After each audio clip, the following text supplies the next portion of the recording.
So welcome to this week's edition of Virtual Forest Call. Special request this week from people who wanted to see some cooking. So what we thought we'd do is combine a bit of foraging and cooking outdoors.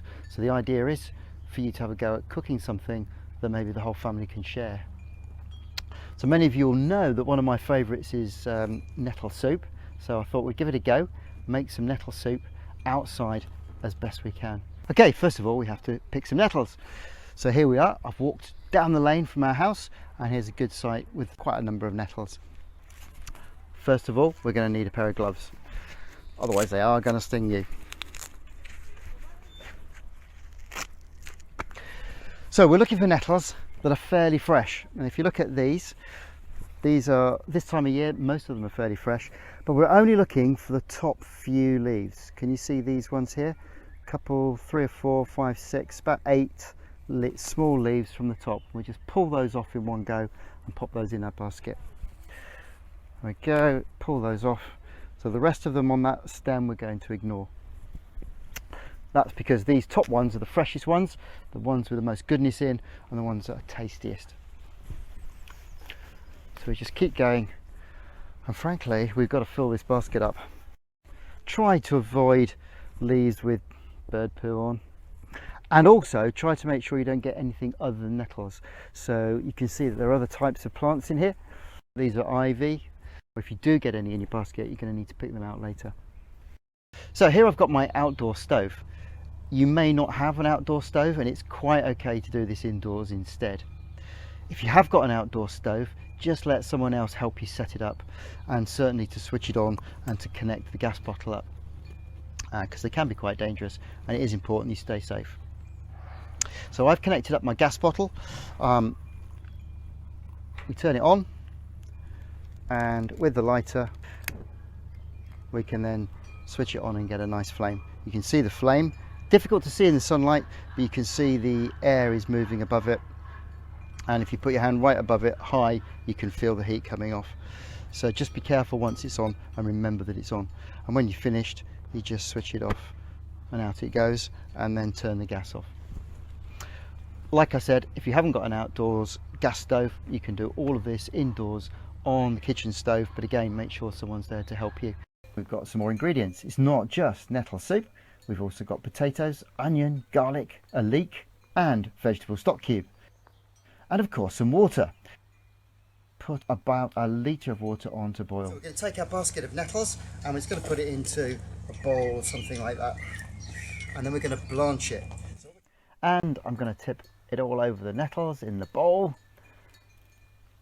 and then we're going to give it a good stir using the spoon to make sure all the nettles get covered in the boiling water. The boiling water kills those needles on the leaves so that they don't sting you. And then we're going to carefully tip away the hot water, because what we want to do now is let the nettles cool down so we can handle them. You could put some cold water on now if you wanted to, just to speed the process up a little bit, to cool them down, or you could just leave them for a while. So while we're waiting for the nettles to cool down a bit, we're going to boil another litre of water up so that we can prepare the vegetables. Don't forget, we need to use a knife safely. Chop down into the board. We're going to remove the outer skin of the leek and get rid of that. I've used the basket here for our rubbish. And then we're going to just slice that up into nice small pieces. And then with the potato, we're going to peel that and again chop that up nice and small into nice little bits. Yep, it's starting to bubble. That means it's boiling nicely. So now we're going to put the stock cube in. So I'm just crumbling it up in my fingers and crumbling it into the water. If you haven't got a stock cube, you can use corn flour. Just put a spoonful of corn flour in and give it a good stir. And then we're going to put the potato and the leek straight in. And then we're going to leave it for about 30 minutes until the potatoes are nice and soft. So while we've got the potatoes and the leeks boiling away, we're going to go back to our nettles and separate the leaves from the stalk. Remember, because they've been blanched, they're not going to sting you anymore. It does take a while to do this, but just work through it, and whilst you're doing it, keep a lookout for anything other than nettles that might be in there. We don't want those in there really. And we're going to chop up the onion. So we take off the top, peel all the brown skin off. We don't want to be eating that. And then carefully slice it and then chop it up into nice fine bits. Then we're going to chop up the garlic. So take off the ends and take off the brown casing from that as well. And then chop all the white garlic up into small pieces, being really careful with the knife. Potato and leeks have been on for about 20 minutes. Just give them a quick stir. Good to stir it up occasionally. About another 10 minutes to go. What we're going to do while we're waiting for that to finish is fry up the onions and the garlic. Doesn't need much oil. And then we're going to carefully tip, keeping all the grass out. Hazards of being outdoors. So that's going to fry up nicely, and we're waiting until the onion's gone nicely translucent, which basically means it's slightly see-through. Goes a nice golden brown colour.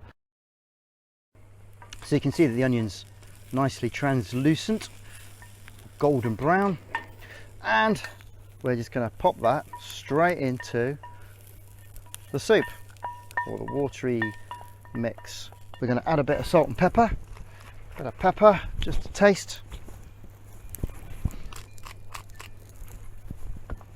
And then we're going to put in the nettles. So we can literally just pick it up and plonk it in. And then we give it a good stir.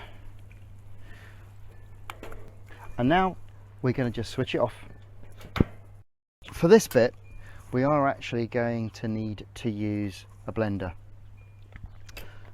Now, if we were outdoors in the woods and we didn't have access to electricity and blenders and things, you can just chop this up as best you can with a fork. And basically we're going to tip all of the soup into our blender. Whoops, most of it went in.